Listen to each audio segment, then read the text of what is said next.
No ar, mais um episódio do nosso NinjaCast, um podcast diferente para a gente conversar abertamente sobre política, falar sobre a vida e também fazer perguntas que naturalmente não são feitas na imprensa, nos meios de comunicação normais. Hoje tenho a alegria de recepcionar, o querido Jackson Macedo, presidente estadual do Partido dos Trabalhadores. Jackson, muito obrigado por ter participado aqui do nosso querido NinjaCast. Obrigado por ter aceito o convite e estar participando aqui do nosso programa. Obrigado, é um prazer. Primeira vez que eu estou aqui. Agradecer também a Adriana, que está com a gente aqui hoje. Vamos bater um papo, vamos falar da vida dos outros aqui, que eu estou aqui para isso. Coisa boa, é isso que vale a pena no podcast da Grande Jackson. A Adriana Bezerra, nossa convidada especial, jornalista, que lá a gente já precisa discorrer aqui uma noite inteira, a capacidade, a inteligência.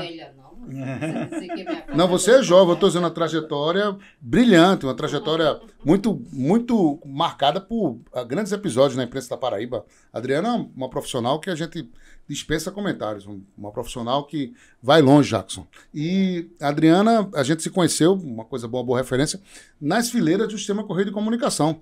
Antes do Sistema Correio, eu era repórter do PB Agora e a gente dialogava bastante sobre os plantões, uma informação exclusiva, uma coisa, a Adriana lá no Portal Correio e eu no PB Agora, e a gente nutriu essa amizade. Adriana, obrigado por ter aceito o nosso convite. Eu que agradeço pela lembrança. Participar do nosso NinjaCast, para a gente conversar com o nosso Partido dos Trabalhadores, né? Sim. Saber as novidades, as informações.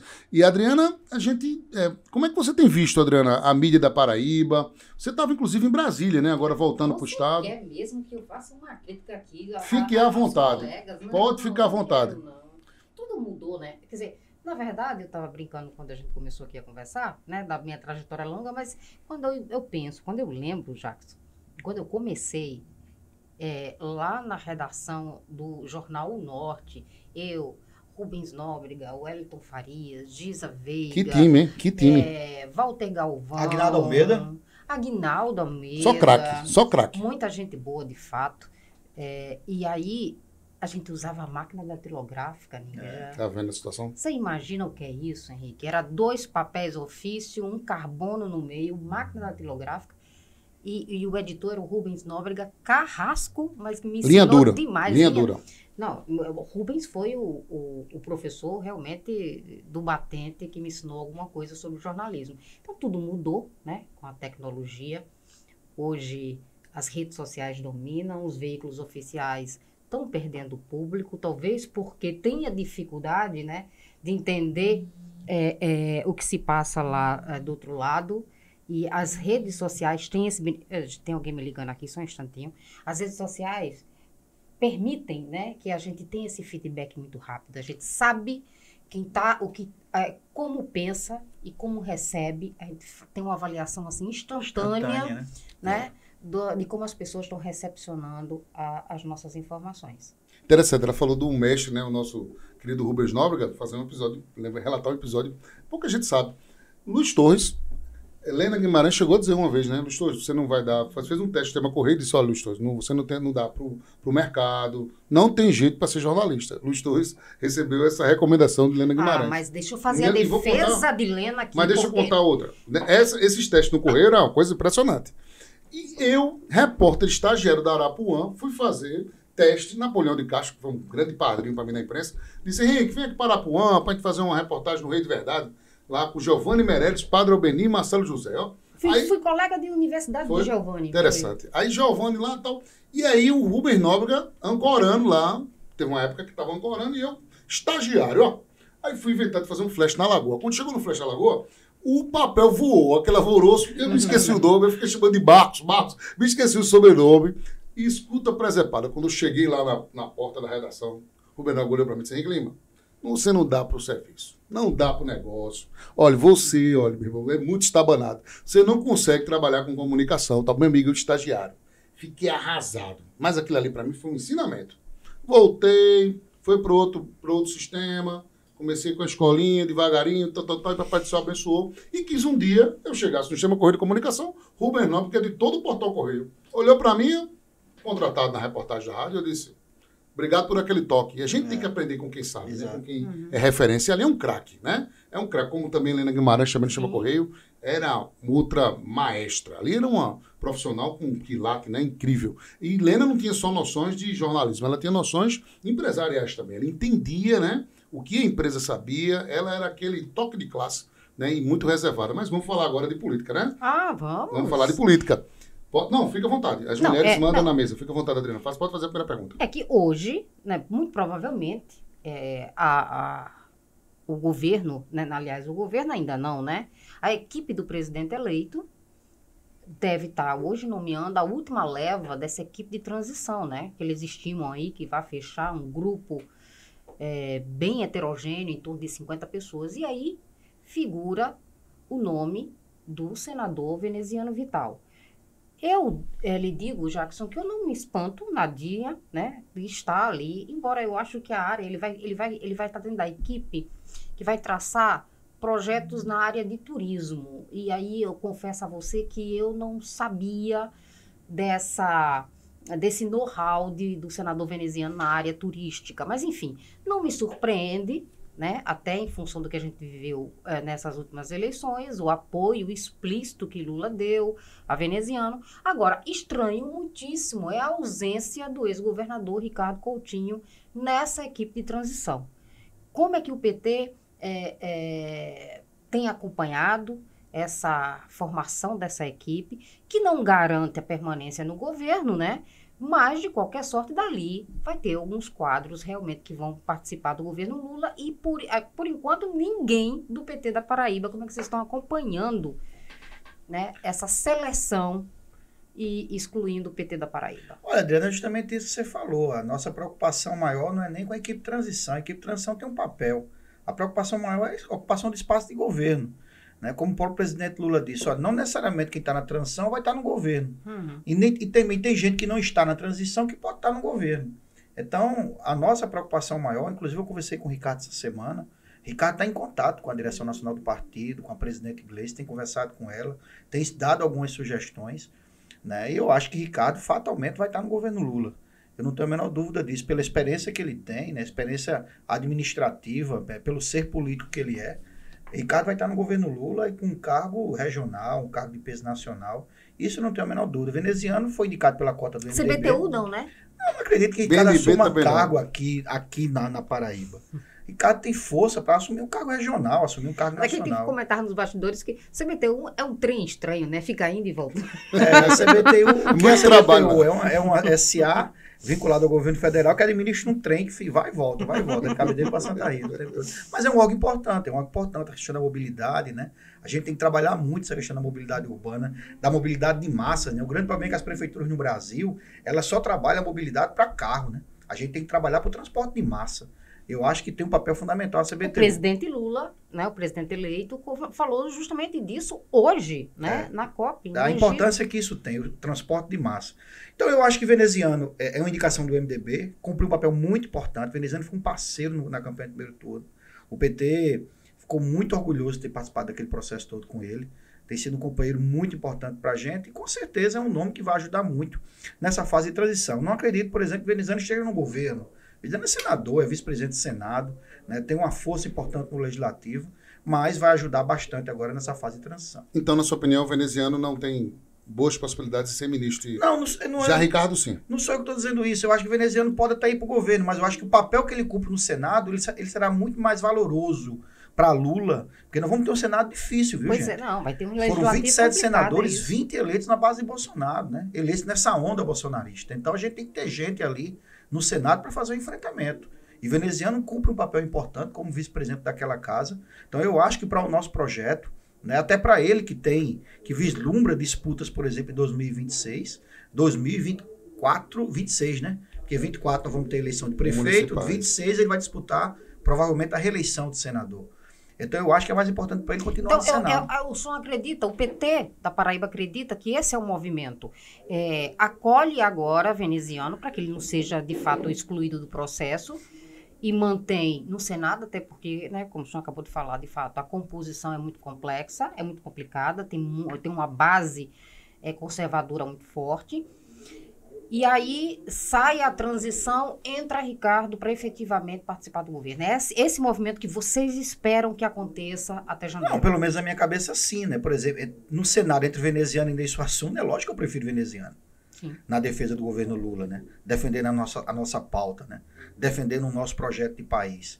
Então, por isso que eu acho que o veneziano vai cumprir um papel importante agora na transição e deve continuar no Senado. Olha que defendendo movimento o nosso estranho. A gente está aqui conversando. A internet permite quase tudo, está dizendo para o Henrique. Então, vamos aqui pensar alto.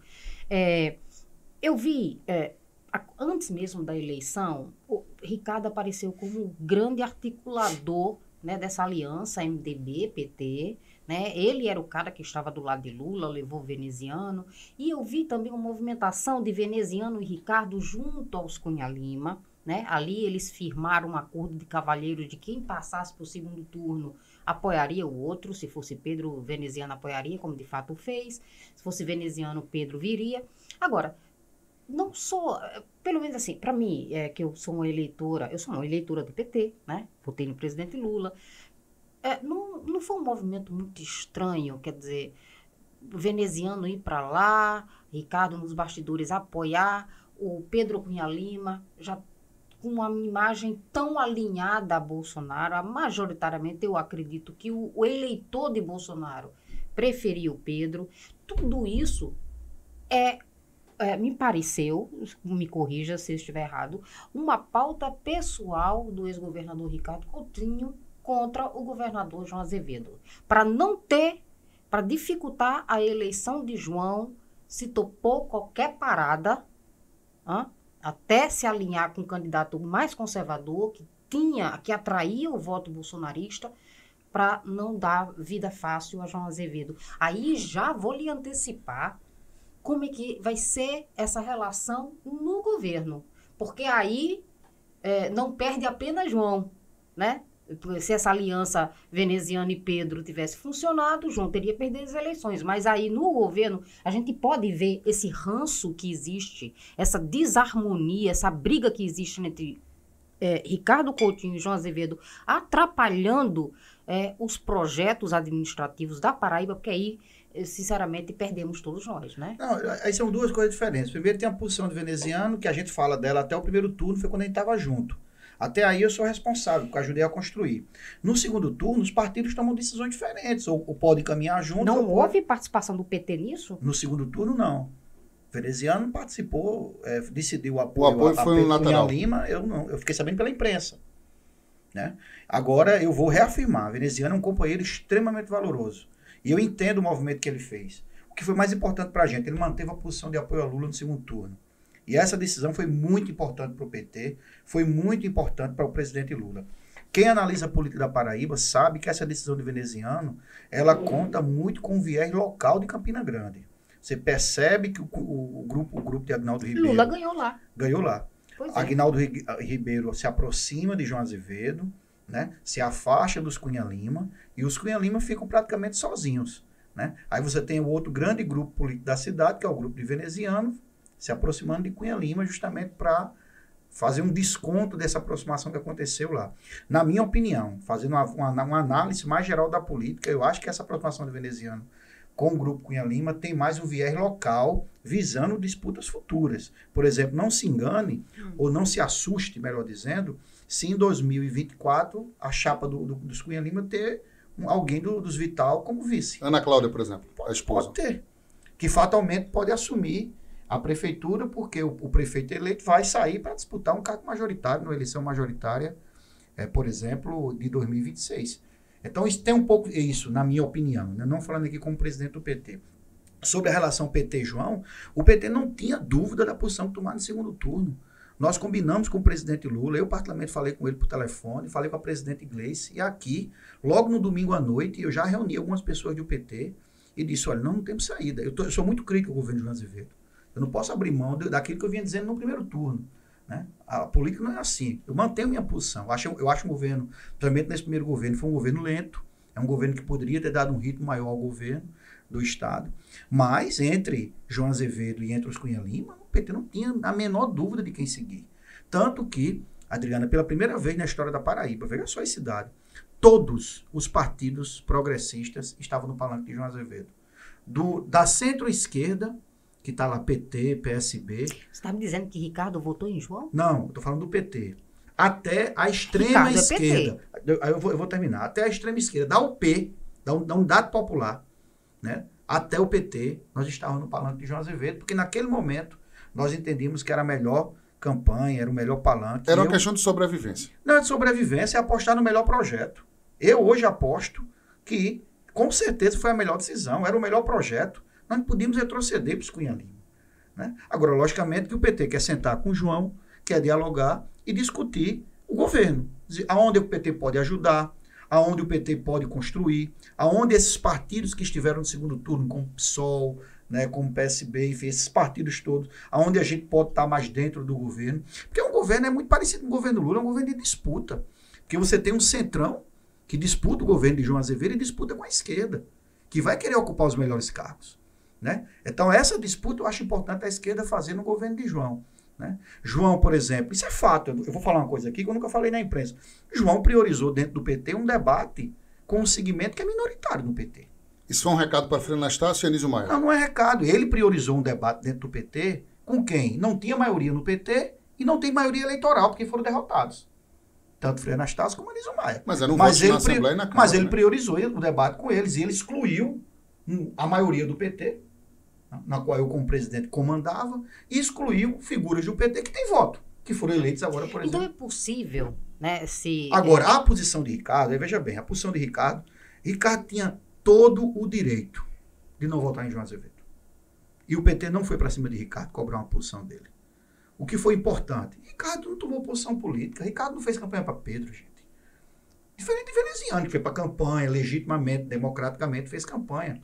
Luiz Couto, por exemplo, né, aquilo foi construído para Luiz Couto não subir no palanque, por exemplo, de Pedro Cunha Lima contra João Azevedo, porque Luiz tinha muito motivo para não votar em João, né, da forma como foi demitido do governo, né? Então, eu particularmente tive esse cuidado de construir isso. Agora o Luiz Couto também não ficou também em cima do muro, não? Ele não viu nenhuma postagem também de Luiz Couto ele com não João também. Nem Luiz Couto, nem Estela, nem Cida Ramos também. Ninja, Estela foi presa. Ricardo foi preso. O irmão de Ricardo ficou 1 ano preso. Essas pessoas têm direito de ter mágoa. A política não é uma coisa seca. Eu, particularmente, eu sou um cara que eu sou muito, na política, eu não guardo ressentimento de ninguém. Eu tinha, por exemplo, todos os motivos para não ajudar Luiz Couto a ser deputado federal.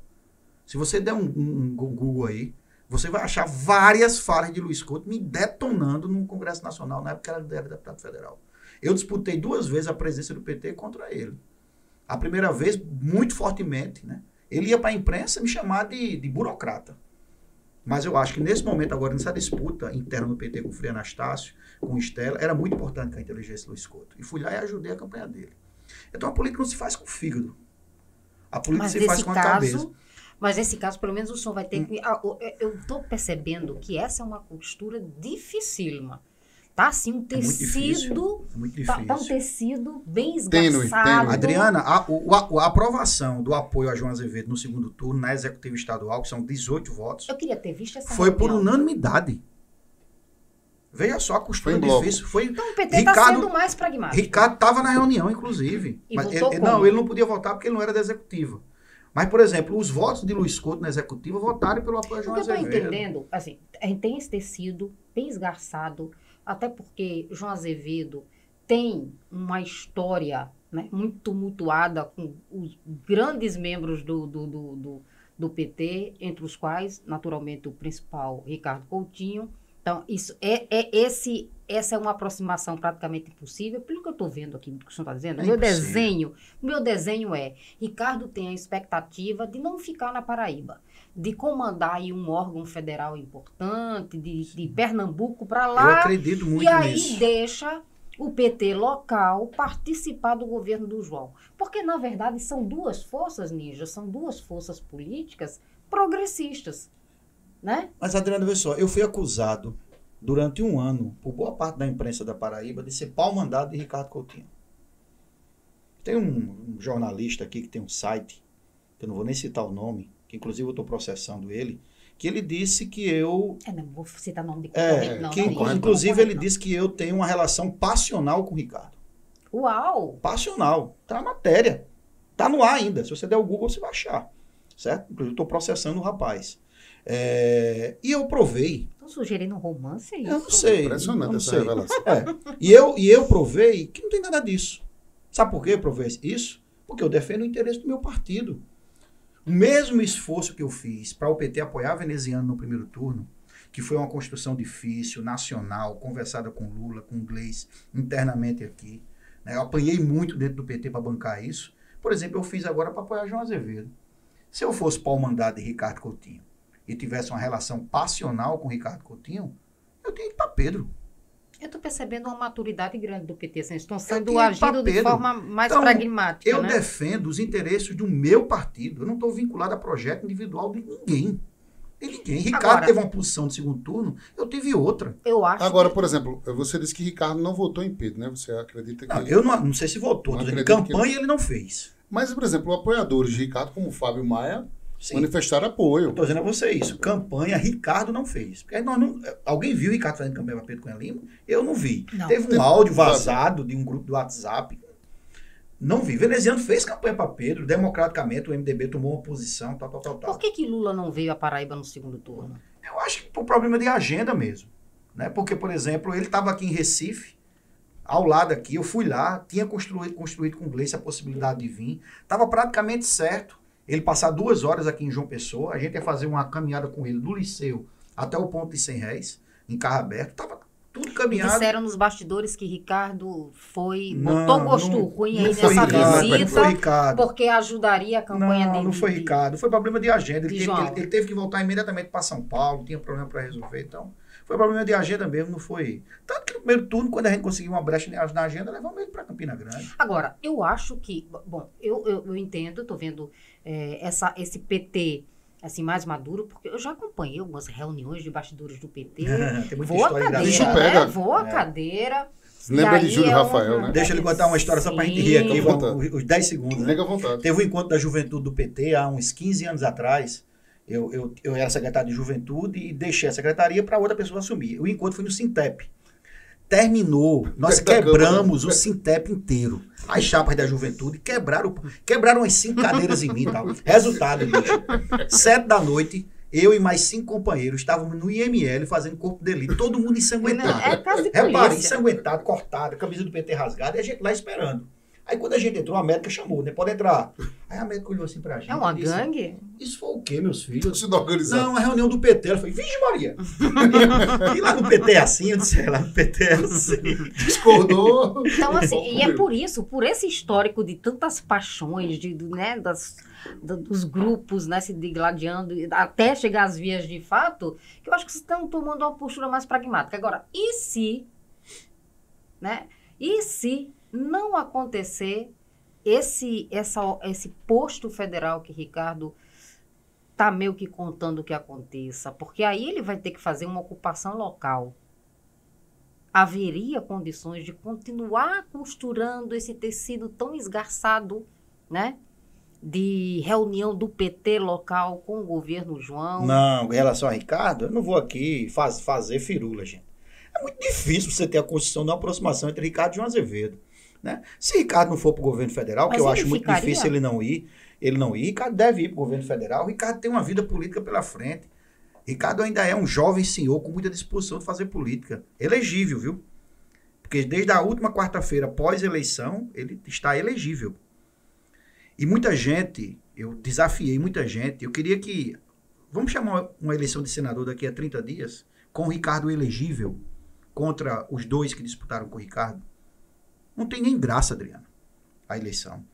Ricardo, quando começou a campanha, nas nossas pesquisas, botava 15 pontos em cima do segundo colocado. 15 pontos.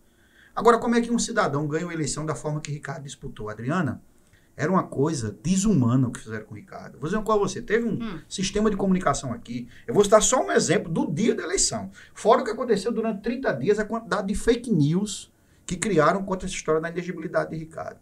Teve um sistema de comunicação aqui que na televisão, os candidatos não vão votar, Nígia, logo cedo, né? Vão. Acaba de votar Pedro Cunha Lima, vai lá. Efraim vai votar aí. Está indo agora votar Ricardo Coutinho. Lembrando, pessoal, que ele está inelegível, viu? Lembrando, viu, pessoal? Olhe, ele está indo votar, mas olha, está inelegível. E não estava inelegível? Não. De fato? Não, porque não tinha um trânsito em julgado.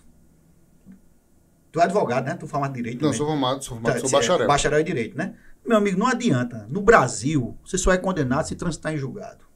Enquanto não transitar em julgado, não adianta. Mas Contra Ricardo Coutinho, decisão de Ministério Público valia como pena. Era a capa, meu amigo, dos blogs aqui da Paraíba. Ministério Público impugna a candidatura de Ricardo Coutinho. Não é o MP que impugna. Ele sugere.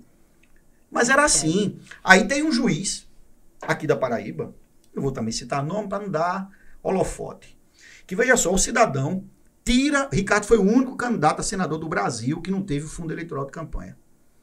Ele disputou a campanha inteira sem um fundo eleitoral, que é uma coisa desumana. O sistema eleitoral que a gente vive hoje, sem ter dinheiro para disputar a eleição, é muito ruim. Veja, o cara tira o fundo eleitoral de Ricardo e esse mesmo juiz diz que Ricardo pode continuar fazendo o guia eleitoral. Mas como é que paga? A agência, a empresa que está fazendo, se ele mandou tirar. E um cidadão que, na minha opinião, deveria ter se averbado suspeito, porque foi casado com uma senadora hoje da República, aqui da Paraíba, que tinha processo, que tinha questões com Ricardo anteriores, por exemplo. Por exemplo, de pensão alimentícia do filho de Ricardo, tal coisa desse tipo. Então, esse tipo de perseguição... Não, tem uma rádio de Souza, no domingo, mandaram para mim, o cara gravou, o jornalista. Olha, se você votar em Ricardo Coutinho, você perde o voto da chapa toda, viu? Então, se você está querendo votar em Lula, se você votar em Ricardo, você vai perder a chapa toda. Então, gente, não tinha como. Eu chegava em casa, meu sogro, louco por Ricardo Coutinho, doente por Ricardo Coutinho, um homem de 80 e poucos anos. Mas, Jacques, que pena. Vou ter que votar naquela Poliana, porque Ricardo é mais candidato, né? Por que foi que ele disse isso? Ele é candidato. Então, a quantidade de fake que criaram em relação a isso, porque, Adriano, eu tinha certeza que se Ricardo fosse o primeiro colocado, Ricardo assumiria o mandato de senador. Eu não tenho a menor dúvida. E faço o desafio. Está feito o desafio. Chamem uma eleição entre Efraim, Poliana, Ricardo e Pastor Sérgio, com Ricardo elegível, os 4 ali, top, sem ter fake news, e vamos ver quem ganha a eleição? Pelo o espólio que Ricardo fez na Paraíba, deixou na Paraíba, pelo o que Ricardo construiu nesse estado, o que fez por esse estado. Não tenho a menor dúvida. Rapaz, eu viajei o estado todo, Adriano, nessa campanha. Foi uma loucura. Foi mais de 100 municípios que a gente visitou. Teve um prefeito, não vou dizer quem, chegou para mim, encontrei um cara em Soledade lá tomando café. Disse, Jacques, eu não voto em Ricardo. Lá na minha cidade eu não voto nele. Eu voto no filho de Wellington Roberto, em Bruno Roberto. Fiz uma pesquisa sábado na minha cidade e recebi terça-feira a pesquisa. Ricardo tem 72% na minha cidade. Eu disse, prefeito, mas como é isso? Se eu não voto nele, lá não tem PT na sua cidade. Quem é que tá fazendo a campanha de Ricardo? Ele fez, é uma estrada que ele fez lá, que o povo passa todo dia e lembra dele. Que faz 80 anos a minha cidade, com o povo entrando nela de barro. Pronto. Agora eu vou fazer um registro, falando bastante da política, né? Um prefeito que foi arrochado com o Ricardo Coutinho, acho que foi o mais arrochado da Paraíba, chama-se Nobinho. Nobinho Almeida de Esperança, eu nunca vi nada igual. Muitos outros, mas Nobinho foi muito bacana. Não teve nada igual. Nobinho fez doação. E o prefeito de Icuité, Charles Camaraense, e Rafaela Camaraense, a pressão que receberam, grande, pressão grande.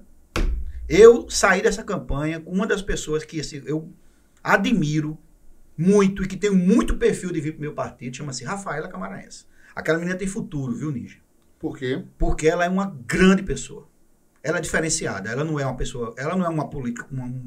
ela não é qualquer. Ela tem um negócio diferente ali nela. E anote o nome dessa menina. Essa menina tem muito futuro na política. Eu ainda estou preocupada, porque eu coloquei tanta coisa na cesta. Fica à vontade, Adriana Bezerra. Pegou uma coisa aqui, outra lá. A minha preocupação, já viu, durante a campanha, Ricardo não foi contra, né, esse apoio do PT à campanha de João, mas ele próprio, né, ficou ali, se recolheu. Sim. Ricardo, num posto importante no governo federal, com o acesso que ele tem ao presidente Lula, ele é, eu estimo, o principal articulador na Paraíba, né, junto ao governo federal. A minha preocupação é uma só, que esse ranço pessoal, essa contenda entre João e Ricardo, pelos motivos todos, né, vamos Não se deve fazer política com fígado, mas, enfim, todo mundo tem o seu próprio fígado.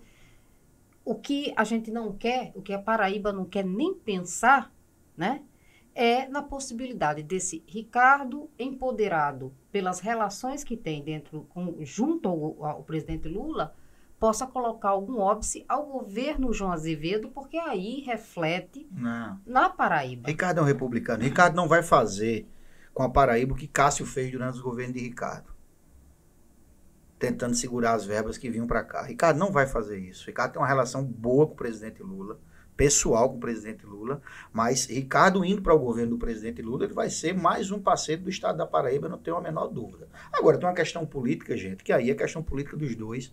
Eu não conheço o miúdo da questão. Eu sei muito que sai na imprensa, das conversas que eu tenho com algumas pessoas, que isso aí eu não vou me meter. Mas do ponto de vista republicano, eu não tenho a menor dúvida que Ricardo será um parceiro, né, caso ocupe algum espaço no governo federal. Agora, analisando, como é que você viu, por exemplo, a troca de comando do partido na Câmara Federal, né? O Frei Anastácio desempenhou o primeiro mandato e teve uma pífia votação, e agora o Luiz Couto. Como é que você observou? Você viu com naturalidade essa derrocada do Frei Anastácio? Eu sempre dizia isso. Inclusive, a gente se encontrou algumas vezes na rua e eu dizia. Você perguntava, já quem elege do PT? Na feijoada, lá em Jaguaribe. Na feijoada do João. Eu perguntei, como é que vai ser o PT, amigo? Aquela feijoada. O que é que ele disse? Henrique, olha, vão trocar os padres. Ele falou desse jeito. Os padres da religiosos vão trocar o comando. E com grande chance de Estela vir primeira suplente. Tu já pensou? Aí eu disse, rapaz, que conversa é essa? Estela não chega não. Eu disse, meu amigo, eu achava que... Acertei na mosca. Foi na mosca. É impressionante esse prognóstico. Luiz Couto, gente, é uma lenda da política. Existem algumas lendas na política. Lula é uma lenda. Eu me lembro uma vez quando Serra perdeu a eleição para Lula, foi perguntar a Serra. Serra, como foi assim? Olha, contra lendas você não disputa. Luiz Couto é uma figura que, se for candidato, aquelas pessoas que detestam a política, não gostam de política, votam nele porque vê nele uma reserva moral da política paraibana. Então, contra uma figura dessa, é difícil ganhar a eleição. Agora, me diga, o que aconteceu, então, com o Frei Anastácio? Porque, sinceramente, ele produzia tão pouco fatos.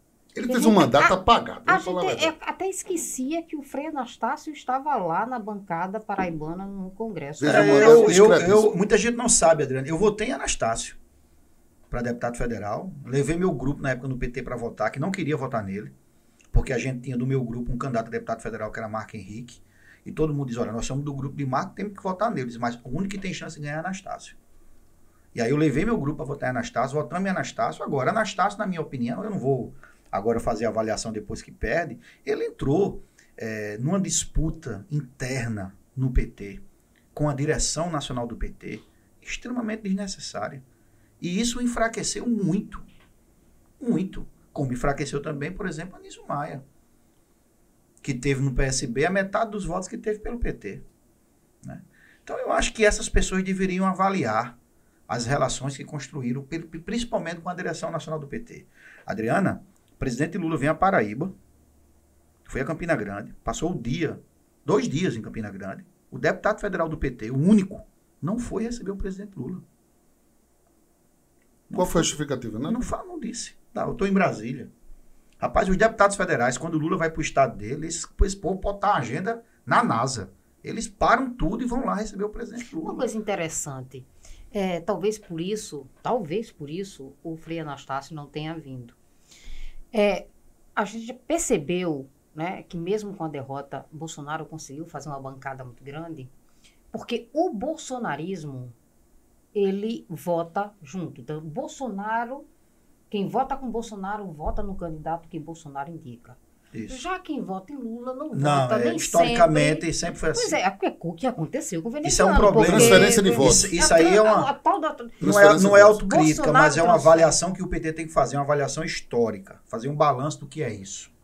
Né? Por exemplo, Lula ganhar em todas as cidades da Paraíba. Olha só que fenômeno. E veneziano ficar igual. Não, e a gente só elegeu um deputado federal. 2 deputados estaduais. Ou seja, se o PT tem tanto voto assim para presidente da República, por que a gente só elege um deputado federal? Por que a gente só elege 2 deputados federais na marra? Para eleger 2 deputados estaduais na marra. Então isso é estranho. Né? E é diferente desse sentimento que foi criado, aí falando mais como um cara que avalia a política, não como presidente. O bolsonarismo, Adriano, ele é maior que Bolsonaro. Sim. Esse sentimento não vai acabar com a derrota de Bolsonaro. É um sentimento conservador, de direita, antidemocrático, que rasga a Constituição, extremamente perigoso para o país, mas é um sentimento que é muito maior do que o seu líder. Você está entendendo? Sim. É um balanço que o PT tem que fazer. O PT é maior que Lula? Lula é maior que o PT? Tem vida no PT pós-Lula? Então, esse debate, eu particularmente sempre quis fazer esse debate. Passou da hora de fazer. Passou na hora de fazer. Eu tenho uma avaliação, eu vou falar uma coisa aqui que é forte. Muita gente do PT não concorda, ficam bravos comigo quando eu falo. Esse governo, Rick, vai ter menos PT. A gente tem que ter clareza disso. Porque se a gente acha que nós vamos governar esse país só com o PT, só com a esquerda, PSOL, PCdoB, PSB, nós vamos perder esse debate. Não, o presidente já falou claramente não que tem não jeito. vai. O velho centrão não nos vai faltar. E nós vamos ter que abrir diálogo com o velho centrão. Beijar a mão do Elton Roberto novamente. Eu não sei se vai beijar a mão de ninguém. Agora você tem que construir uma outra relação com esse segmento. Não a relação comercial que foi montada a partir do orçamento secreto de Bolsonaro. Nem do mensalão. Vamos fazer justiça histórica. O mensalão é uma coisa que até hoje ninguém soube provar, né? O PT pagava propina a deputado para votar as coisas do PT. E um dos deputados, por exemplo, era o deputado do PT, João Paulo. Como é que o PT vai pagar propina a um deputado do PT para votar nas coisas do PT? Aquilo ali foi invenção de Roberto Jefferson, que hoje está preso. Tá entendendo? Tá, agora, o que eu estou querendo dizer é o seguinte, eu quero saber como é que está o clima dentro do partido, porque, como eu falei, as cadeiras voam, né? Baixa IML, DP e tal. Não, mas melhorou muito. Tá. Como é que o PT, né, os quadros do PT veem essa... Porque o presidente não fez o menor mistério. Gleice, olha, vai ser um governo do PT, é um governo coalizão Lula. Né, espertamente sabe que não tem a menor condição de fazer esse governo tão à esquerda, só com quadros da esquerda. Então, como é que está se aquietando ou não está os ânimos internos do partido? Porque todo mundo quer fazer parte do governo. Alguns têm essa compreensão que eu tenho, outros não têm. E isso é momento de disputa interna, né? No começo agora foi uma loucura. Quando começou os primeiros nomes da transição, que não estava saindo o nome do PT, né? Não estava saindo o nome do Nordeste. Isso foi criando um problema interno. Da última reunião da Executiva Nacional que eu participei, inclusive, foi virtual, muita insatisfação. As coisas estão melhorando agora, porque alguns nomes do PT já estão aparecendo, né, nomes do Nordeste. Porque nós aqui do Nordeste, que lideramos o partido, a gente tem uma avaliação, Adriano. Qual é a avaliação que nós fazemos? Há muito tempo, quem sustenta publicamente o PT é o Nordeste. Você não tem dúvida. Foi assim com Dilma. Ah, sim. E nós, nordestinos, foi assim vamos apresentar essa fatura. E sempre o presidente do PT é um sulista. Dá para entender? Não podemos mais aceitar isso. Então, isso é um debate interno, não vou fazer isso publicamente, mas nós aqui da região entendemos que o próximo presidente do PT... Dona Gleice, segure nessa cadeira. O próximo presidente do PT tem que ser um nordestino, tem que ser alguém que interaja com a região, que conheça a região. Qual o nome que são sujeitos? Tem vários nomes que podem aparecer. Gleice nem pode mais ser candidato, eu também não posso. Jacques Wagner, na Bahia? Tem Jacques Wagner, um companheiro Márcio Macedo de Sergipe, você Camilo. tem Humberto Costa, tem Camilo, tem vários nomes, Guimarães do Ceará, nomes que podem ser aproveitados. O Wellington Dias no Piauí, que foi gigante nessa campanha. Né? Senador a companheira eleito. Gleice, por exemplo, deve ir para o governo. Se for para o governo, a gente tem que colocar um substituto até o ano que vem, tem que ser um nordestino. Então, tudo isso, esse debate passa, porque a gente chega, né? Lindenberg Faria, a gente sustenta politicamente, né? Eleitoralmente o partido, porque o Nordeste fez aqui, bicho. Rapaz, aqui em João Pessoa, no segundo turno, foi uma guerra, Henrique. 900 a votos, quantidade de material, de dinheiro que foi depositado aqui na campanha de Bolsonaro e a gente conseguir sustentar a vitória ali, fazer campanha na rua, panfletagem e tal, foi uma guerra. Foi uma guerra e conseguimos ganhar nos 223 municípios. Então isso não é pouco, né? Pernambuco, mesma coisa, Bahia, mesma coisa. Nós salvamos o Brasil, o Nordeste salvou o Brasil. Está na hora do PT olhar mais para esse lado de cá. Né? Porque historicamente o PT sempre foi paulista, né? Sempre foi muito paulista. Nasceu lá. Mas está na hora de compreender todos os governadores do PT estão aqui. Rio Grande do Norte, Ceará, Piauí. Então a gente tem que começar a olhar para esse lado de cá do país, né? Então esse debate vai ser feito dentro do PT e eu acho correto fazer. Agora, Jackson, você dentro dessa sua conjuntura do Partido dos Trabalhadores e tudo, você acredita que, por exemplo, essa vitória muito apertada contra Bolsonaro e tudo, esse reflexo aqui no Estado, você viu, o bolsonarismo aí teve um senador eleito, um deputado federal com uma votação expressiva de 130 mil votos, como o Cabo Gilberto. Como é que você está vendo esse enfrentamento? Por exemplo, muitas pessoas chegam até a comentar que, por exemplo, o Lula não vai tomar nem posse. Mas você está vendo aqui na Paraíba, né, e nacionalmente tem esse tipo de reflexo. Inclusive, só para complementar, eu pensei, ficou muito bem registrado na minha mente, uma fala do presidente Lula, dizendo o seguinte, ó, pela primeira vez nós teremos oposição de rua, que é diferente e é muito mais difícil de manejar do que a oposição política. A oposição política senta, conversa, você convence ou não convence. A oposição de rua já acontece antes mesmo do presidente Lula tomar posse. Então, como é o debate interno do PT para enfrentar essa nova realidade? O debate interno do PT é justamente esse. Nós nunca tivemos uma experiência de governo que a gente tivesse oposição realmente popular, né? Querendo ou não, Bolsonaro, com toda a divergência que a gente tem, mas ele tem base social. Nós disputamos com o PSDB em outros momentos, o PSDB não tinha base social. O Fernando Henrique Cardoso, quando chegava em João Pessoa, quem ia receber ele no aeroporto era Cássio Cunha Lima, só, e a família dele. Bolsonaro, quando vem aqui, junta gente. Né? Gente que não respeita a Constituição, que pede ditadura militar, né, que pede fechamento do STF e do Congresso, mas eles estão lá. Então o PT vai ter que saber enfrentar isso. Então o PT tem que compreender que ele tem um papel na relação do governo, mas também ele tem um papel na mobilização social, dos movimentos sociais e das pessoas. Para a gente estar na rua defendendo a nossa pauta, defendendo a nossa bandeira, fazendo enfrentamento a esse tipo de gente. Porque juntar mais gente na rua? Porque uma coisa o PT sempre defendeu, a democracia, a Constituição e a regra do jogo. Quando a gente perdia a eleição, Adriana, a gente ia para casa chorar e lamber as feridas. Lula perdeu várias eleições. Você defende então que esse pessoal que está aí na frente do grupamento vá para casa chorar? São todos arruaceiros. Eles não respeitam a Constituição do nosso país. Porque ir para frente de quartel, pedir ditadura é fácil demais. Eu queria ver em 64, ir para frente de quartel, pedir democracia. Quem teve coragem fomos nós. Companheiros nossos que morreram fazendo isso. Esse povo tem coragem? Numa ditadura ir para frente do quartel pedir democracia? Não tem. Agora ir para frente de quartel numa democracia, gritar como um vídeo viralizou essa semana, de um senhor, me ajude meus filhos, lambendo bota de coturno de militar. Né? Por exemplo, a caserna, as três forças, dando pitaco em processo eleitoral. Eu nunca vi isso em nenhuma república no mundo. Isso é uma novidade que foi criada aqui no Brasil. Quer dizer que o PT pode dar pitaco no que serve no rancho lá no 16, no 16º Regimento, ou no 15. A comida que os soldados comem. Olha, vamos fazer uma reunião dos partidos e dizer que não sirva frango não, que bota carne. Mas vão cortar o leite condensado, né? Pois é. E o Viagra também, né? Pois é. Então eu acho que a república no nosso país, ela está muito bem definida, né? Como dentro do jogo das 4 linhas, né? Cada um tem o seu papel e não é papel das Forças Armadas. Fazer auditoria na eleição, cara pálida. Que história é essa? Então, essas manifestações de rua que impedem companheiros de passar, gente, eu fico um absurdo, Adriana. O rapaz da CEMOB aqui de João Pessoa foi para televisão, evitem evitar as pessoas. Como assim, cara pálida? Eu evitar a principal avenida da minha cidade, que eu sou obrigado a passar nela todo dia. Eu tenho que evitar, porque tem um bando de gente ali na frente defendendo ditadura militar, querendo inverter o jogo, o papel democrático do nosso país. Uma companheira nossa, a companheira Flavinha, estava passando, porque o carro estava adesivado, cercaram a moça, rasgaram a moça, quebraram o vidro do carro da moça. E ela foi detida. Foi detida. Foi detida por quê? Porque na hora que quiseram fazer o teste de bafômetro dela, ela disse, meu amigo, se eu fizer o teste de bafômetro aqui, vão me matar aqui. Vamos para a delegacia, que lá eu faço.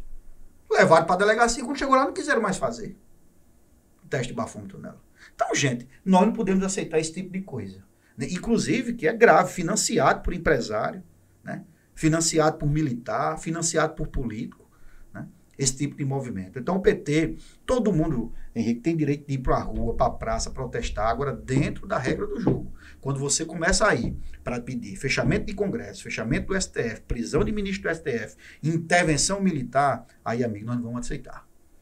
Mas como é que vão agir? Mas, a questão, por exemplo, o STF tem pedido, novamente o ministro Alexandre de Moraes, essa intervenção, mas hoje, por exemplo, tem um grande acampamento em Brasília, o STF pede, né, que seja desmobilizado em função dessa pauta, porque há uma grande confusão, e aqui eu faço meu papel, né, de jornalista, há uma grande confusão entre a manifestação pública, a manifestação civil nas ruas, isso está previsto na nossa Constituição. O grande problema, gente, eu posso resumir, qual é o grande problema de se contestar essa manifestação? A pauta antidemocrática. a eleição acabou, quem ganhou mais votos tem que ir para o cargo, né? E os insatisfeitos têm que se conformar para daqui a 4 anos tentar reverter esse jogo. Não, e a eleição é ilegal para eles só de presidente. Mas os deputados deles que foram eleitos na mesma urna, os governadores que foram eleitos na mesma urna, todos foram eleitos legitimamente. Que está lá em frente ao grupamento, se ele está contestando a eleição dele, né, as urnas eletrônicas, ele também tem que abrir mão do Bolsonaro cargo. foi eleito quanto tempo deputado federal com urna eletrônica? Eu nunca vi Bolsonaro reclamando. Mas enfim, porque eu faço questão de fazer esse apontamento aqui, não é defendendo nenhum, é que o que está errado nessa manifestação é a pauta. Você não pode pedir uma intervenção militar. Você não pode pedir o fechamento das instituições. Nós lutamos a vida toda por democracia e vamos continuar lutando. Mas aí vamos ao cerne da questão. Pelo STF, tudo isso já tinha se desmobilizado. Mas, por exemplo, o caso dessa pessoa, que inclusive foi da academia, da UFPB, ela foi agredida, mas ela que foi detida, inclusive para sair da delegacia, teve que pagar a fiança, etc. Então, hoje em Brasília, né, houve uma provocação do STF para que houvesse a desmobilização desse grupo e a PM foi lá, não só não desmobilizou, quando acabou emitindo um relatório dizendo que estava tudo normal.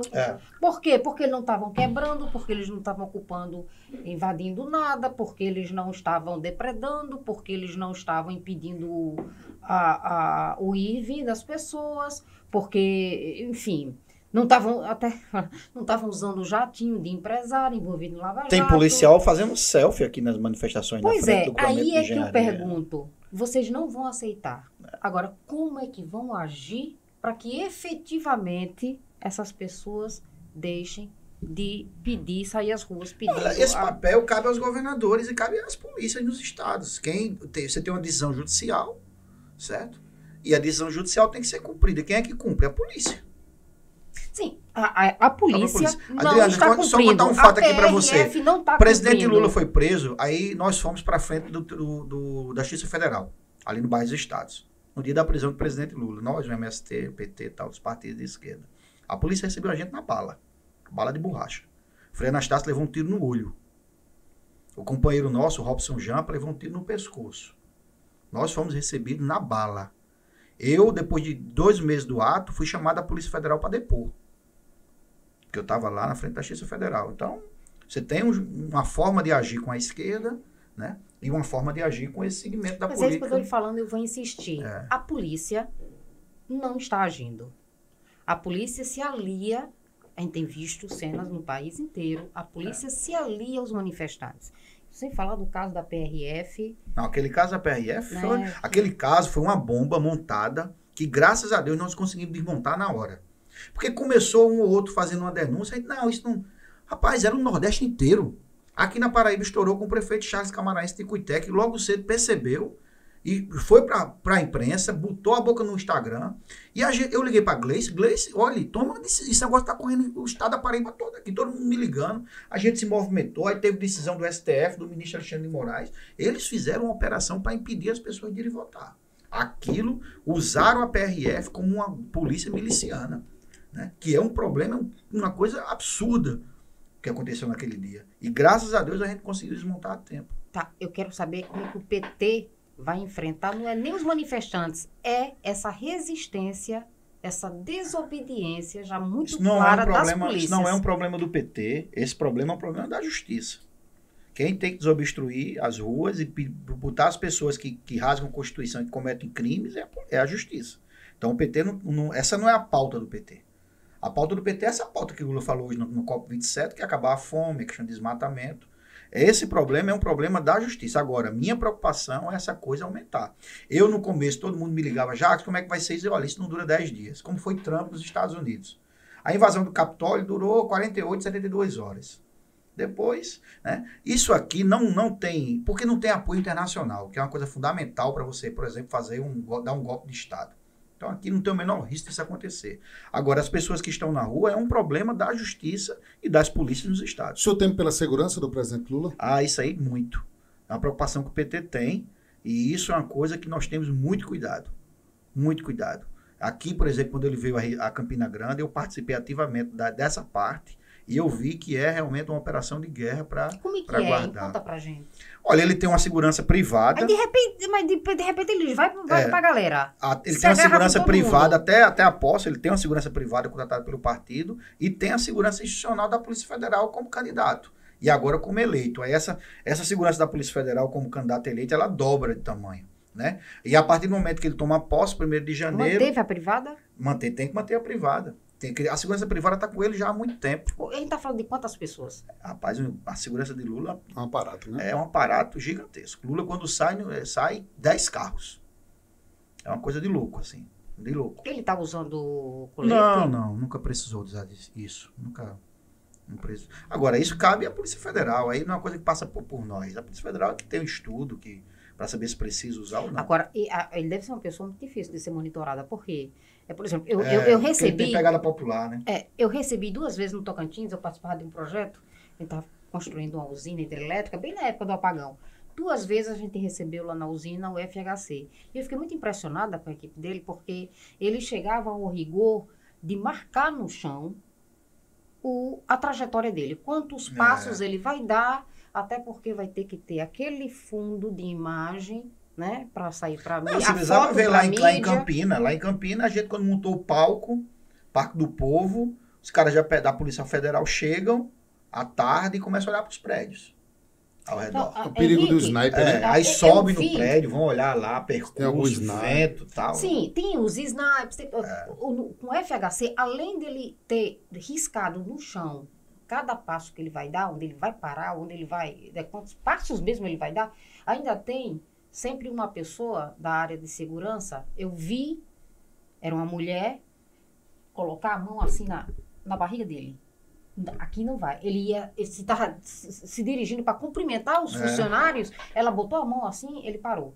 Lula não é tão obediente assim, né? Não. A gente viu várias imagens dele, vai para a galera, então eu fico imaginando a equipe.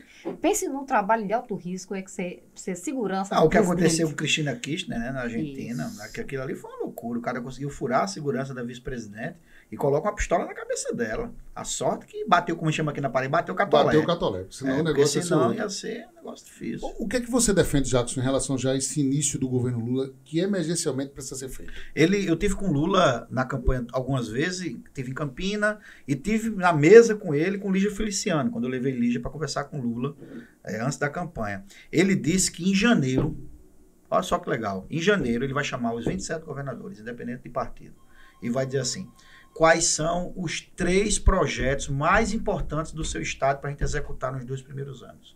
Os 3. Qual é que João sabe dizer o que Olha, aqui falam muito da duplicação da 230 até o Sertão. Porto de Águas Profundas, né? Falam do Porto de Águas Profundas. É Matará. Porto aí? Eu não sei. Não é Cabedelo. Não, é fazer... É Mataraca. Eu sei que falam muito da duplicação da 230 até Cajazeiras, né? Duplicar... Campina, Cajazeiras. De Campina a Cajazeiras. E tem outras coisas aí, cada governador vai apresentar a sua pauta. Ele pede uma agenda de 3 pautas, né? De cada estado para começar a executar imediatamente. Você acha que consegue executar com a posição tão ferrenha? O problema é que você tem um orçamento, esse sistema é muito difícil, né? Quem aprova o orçamento é o presidente que sai, né? É o governo que sai. A gente deveria mudar o sistema, né? Deixar o orçamento travado. Nós estamos numa agonia agora para pagar o auxílio, que vai voltar a ser Bolsa Família de R$600, porque o Bolsonaro mentiu para as pessoas. Ele prometeu o auxílio de 600 a partir de 2023, mas não tem no orçamento isso. Então a transição está se desdobrando para garantir esse recurso, né? Então eu acho que tem condições de fazer, mas vamos ver como é que ele consegue. Para a gente fechar, Jackson Mocedo tem um sonho de disputar mandato eletivo? De concorrer às urnas, tentar exercer um mandato? Henrique, eu estou na política desde os 20 anos. Desde os 16, mas assim, ocupando cargo de direção, desde os 20. Nunca disputei carga eletiva, eu não tenho vocação. Né? A minha vida sempre foi de bastidor. Eu coordenei campanhas, ganhei, perdi. Tenho um irmão que tem vocação. Tem um irmão que é vereador aqui em João Pessoa, né, que é Júnior Leandro, que ele ali tem vocação, ele tem voto, tem base social, eu não tenho. A minha vida é de bastidor, é ser dirigente partidário, é ajudar deputados federais. Eu coordenei campanha de deputado estadual, deputado federal, de senador, governador e senador, né? Mas sempre nos bastidores. Em relação também ao próprio governo Lula, nomes da Paraíba aí possam ser aí anunciados nos próximos dias. Você acha que pode ter novidades aí do governo Lula no Ministério e também na própria Eu acho que sim, fatalmente algumas lideranças da Paraíba devem ser aproveitadas, né? Pessoas devem ser ouvidas, os deputados do PT, Luiz Couto, Cida, Luciano, Ricardo, a própria direção estadual, né? Essas pessoas vão ser ouvidas e nós vamos ter companheiros, logicamente, ocupando. Aqui na Paraíba são, acho que 16 órgãos, cargos federais. A grande maioria, eu não sei se metade ou um pouco mais, Adriana, são blindados. O que é isso? Só pode assumir a direção quem é da própria casa. Por exemplo, a superintendência dos Correios na Paraíba. Só pode assumir quem é funcionário dos Correios. A superintendência do INSS na Paraíba. Só pode assumir quem é do INSS. CBTU não. IBAMA não. INCRA não. Né? Então, isso tudo, o PT tem gente bacana para assumir isso, mas também tem os outros partidos que ajudaram Lula no primeiro turno, no segundo turno, que vão também participar desse processo. Eu acho que o PT sabe que é um processo de disputa natural que isso aconteça, e só com muita unidade interna a gente vai conseguir ocupar alguns espaços aqui na Paraíba. Se a gente não tiver unidade, né? Um exemplo, o PT reivindica tal órgão, aí aparece lá 2, 3 nomes do PT, vai perder o espaço para um partido do centro ou para um outro aliado. Eu participei do processo de 2002 da campanha de Lula, dos cargos federais. Eu era da comissão. Na época, foi uma beleza, porque o PT estava praticamente sozinho, Adriana, na ocupação dos cargos. Então, nós ocupamos quase tudo. Vocês lembram, era Adalberto na FUNASA, Lucélio na CBTU, Gilcélia no MDA, a gente botou o INCRA, botou a Venzoar no Ministério do Trabalho. Ocupamos quase tudo, Anísio Maia na pesca. Agora não vai ser assim, né? Agora não vai ser assim. Agora o jogo mudou, Adriana. Mudou. Mais alguma colocação? Não, só desejar muito boa sorte. E agradecer a participação do Jackson Macedo do Ninja Cash. Prazer. Obrigado, Jackson. Eu tenho. Tem mais uma última pergunta? A saideira? Fica à vontade. Bom, Lula já é uma figura histórica, todo mundo se sente meio íntimo de Lula, né? Porque, enfim, é uma figura muito longeva no cenário político. Mas, você teria alguma característica de Lula que poderia dizer, assim, você que, né, tem esse approach que ninguém sabe, assim, alguma característica dele que ninguém sabe, da personalidade mesmo, tal? Não, ele é um cara firme nas posições que tem. Eu admiro muito, assim. Eu participei de uma reunião com ele numa mesa, assim, com a gente tá aqui. Ele tem posições muito firmes. E é uma pessoa que tem um coração muito grande. Ele não deixa companheiros no meio da estrada. Então, assim, o carinho que ele tem por Ricardo Coutinho, por exemplo, eu fiquei admirado. Assim, ele tem um carinho muito grande por Ricardo, porque Ricardo esteve com ele nos momentos de maiores dificuldades. Né? E agora que Ricardo precisa, né, dele, precisa da gente estar mais junto politicamente, eu não tenho a menor dúvida que... Uma coisa que eu acho que Lula é da personalidade, assim, é da vida de Lula, assim.